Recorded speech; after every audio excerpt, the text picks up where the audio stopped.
আজকে খুবই মজাদার এবং লোভনীয় স্বাদে একটি আচারের রেসিপি নিয়ে আপনাদের মাঝে হাজির হলাম। ঘরে এভাবে একবার বানিয়ে দেখতে পারেন, খেতে খুবই মজা লাগবে, ছোট বড় সকলেই পছন্দ করবে। চলুন দেখা যাক কিভাবে বানাতে হবে।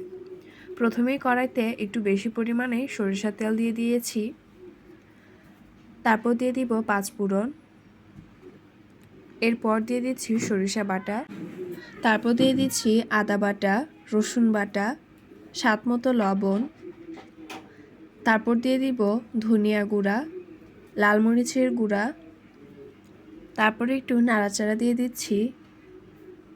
মশলাটা যখন একটু কষিয়ে আসবে তখন তাতে দিয়ে দিচ্ছি চালতাটা প্রথমে সামান্য পরিমাণে হলুদ গুঁড়া আর সামান্য পরিমাণে লবণ দিয়ে সিদ্ধ করে নিয়েছিলাম।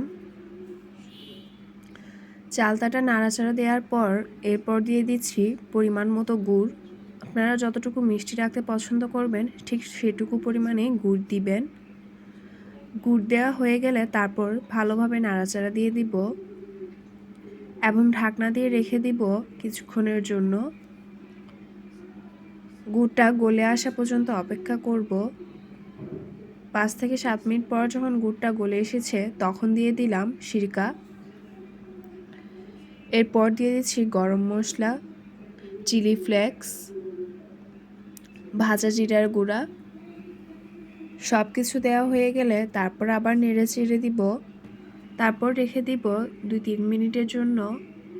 2-3 মিনিট পর দেখতেই পাচ্ছেন আমাদের চালতার আচারটা একেবারে রেডি।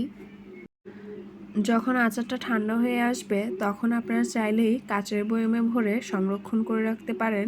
এই রেসিপি ফলো করে একবার হলেও বাড়িতে বানিয়ে দেখবেন, ছোট বড় সকলেই খুব পছন্দ করবে।